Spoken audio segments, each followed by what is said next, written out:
애틀랜타 혐오 살인 사건을 애통해하면서 줄리우스 킴. 나는 오늘 처음으로 애틀랜타 지역의 스파 3곳에서 죽임을 당한 8명의 이름을 모두 들었다. 다오유 팽, 현정 그랜트, 순자 김, 폴 안드레 미셸, 순시 박, 샤오지에 탄, 엘라이나 애슐리 연, 용 에이유. 이 이름들은 익숙한 만큼 또한 멀게 느껴진다. 그래서 슬프다. 사랑하는 사람을 잃은 가족들과 더불어 말할 수 없는 슬픔을 느낀다. 그들의 내력이나 배경에 대해서, 그리고 그들의 기쁨과 슬픔에 대해서는 잘 알지 못하지만 내가 아는 것 하나는 있다. 이 8명 모두는 하나님의 형상을 지니고 있으며 우주를 만드신 하나님의 섭리와 능력으로 놀랍고도 아름답게 창조되었다는 것이다. 그런데 그들의 목숨은 이제 무모하고 끔찍한 폭력으로 인해 비극적인 결말을 맞이했고 돌이킬 수 없게 되었다. 내 사랑하는 가족들도 이 사건으로 인해 두려워하고 있어 또한 슬프다. 내가 사는 곳은 그 끔찍한 사건이 발생한 곳으로부터 수천 마일 떨어져 있고 거기서만 일어난 사건임에도 불구하고 여전히 내게는 남일 같지가 않다. 한국계 미국인인 내 아내는 이 사건으로 사망한 여성들의 나이와 비슷하다.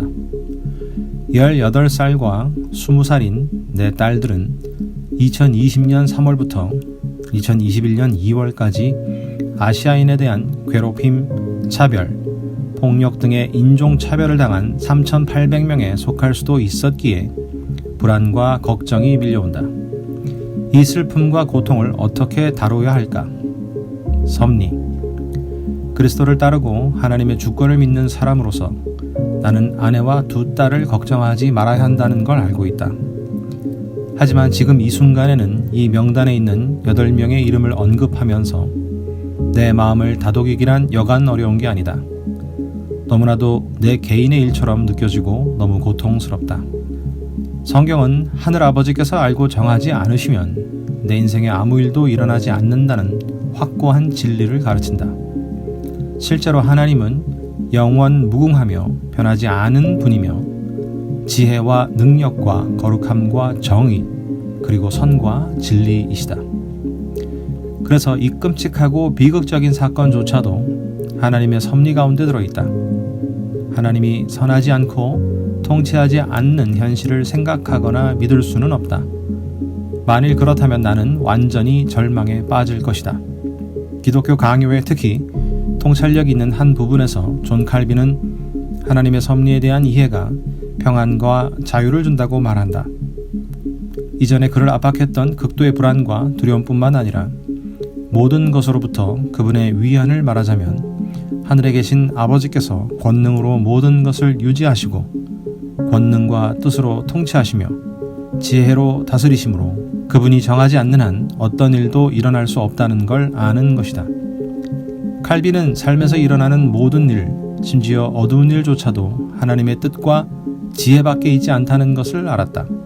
그래서 그는 참새가 날아가고 떨어지는 것도 하나님의 돌보심과 관심 없이 되어지는 것은 없다는 진리에 복종하면서 위로와 평안을 찾았다. 고통. 하지만 칼빈은 또한 죄와 그 결과가 계속 우리 마음뿐 아니라 이 세상에 계속해서 어두운 그림자를 들이우는 것을 알았다. 성적 중독의 포로가 되어 고군분투하는 개인에 의해 살인이 촉발되는 것은 사실일지라도 이러한 변태적 행위가 아시아 여성을 대상으로 하여 특정 장소에서 벌어지는 것을 보는 것은 이해하기 어렵다. 그래서 살인을 이끈 내적 동기를 완전히 알지 못할 수도 있지만 그럼에도 불구하고 미국이 유색인종, 특히 여성을 비인간화한 역사를 가지고 있다는 현실과 씨름해야 한다. 그 다음이 이 사악한 행위를 역사적, 사회적 상황에서 봐야 한다. 개별적 사건뿐만 아니라 상황적 맥락 모두를 살펴봐야 한다. 그렇게 보면 내가 느끼는 고통은 피해자 가족에게만 해당되는 것이 아니다. 그것은 차별과 편견의 고통을 겪은, 다르다는 이유로 비인간화되거나 무시되는 수치를 당한 사람들에게 해당되는 것이기도 하다. 1871년 중국계 미국인이 몰매를 맞은 사건에서부터 시작하여 제2차 세계대전 중 일본계 미국인을 강제 수용한 사건에 이르기까지 아시아계에 대한 반감의 역사는 현실적으로 존재해왔다. 내 이야기는 조금 다르지만 나도 비슷한 고통과 수치심을 느꼈다. 더욱이 상관관계가 항상 인간관계 같지 않으며 복음주의교회에서 자란 범인의 어린 시절과 그의 죄악된 행동 사이에 직접적인 관련은 없는 것 같지만 그럼에도 불구하고 나는 이 사건을 이해하는 데 어려움을 느낀다.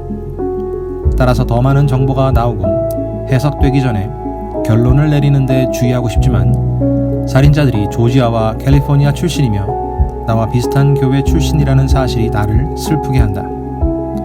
기도. 하나님의 섭리에 대한 나의 신념은 내가 고통 속에서도 기도하게 만든다. 내 친구 마크 브루홉이 그의 책에서 가르쳐 주듯이 성경 중 특히 시편에 나오는 슬픔의 언어는 내 영혼의 깊은 신음소리를 표현하는 데 도움이 된다.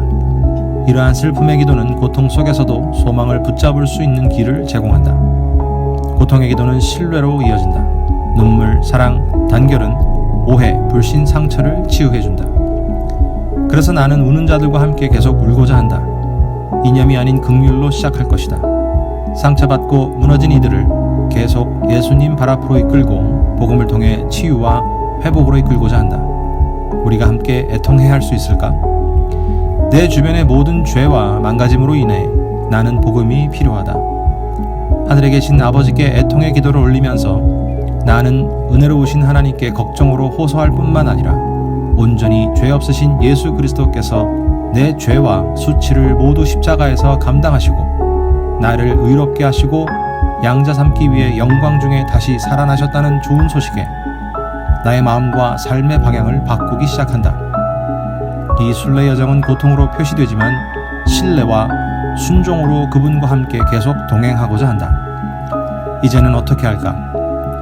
이 비극을 내 안에서 처리하고 돌아보면 이 세상이 내 집이 아니라는 현실을 다시 한번 되새기기를 원한다.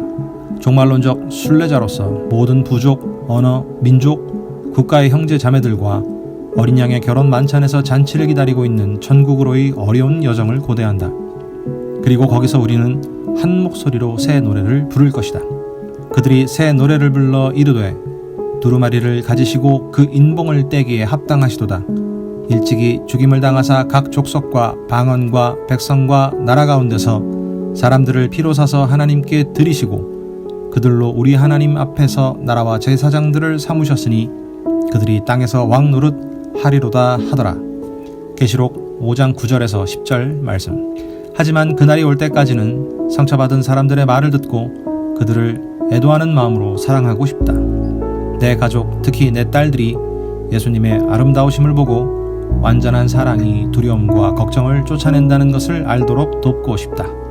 나는 더디 말하고 빨리 듣고 더디게 화내기를 원한다. 특히 인종차별의 역사와 고통, 그리고 복음이 어떻게 그 죄에 대한 유일한 해결책인지 이해하도록 내가 사랑하는 사람들의 마음을 다독이려고 노력할 때 더욱 그러하다. 친절은 회개로 이어지기 때문이다. 너무 지나친 자만과 절망이 기도하고 평화를 추구하는데 걸림돌이 되지 않기를 원한다. 결국 평화의 왕이신 예수 그리스도께서 영원한 사랑으로 품어주실 것이기 때문이다.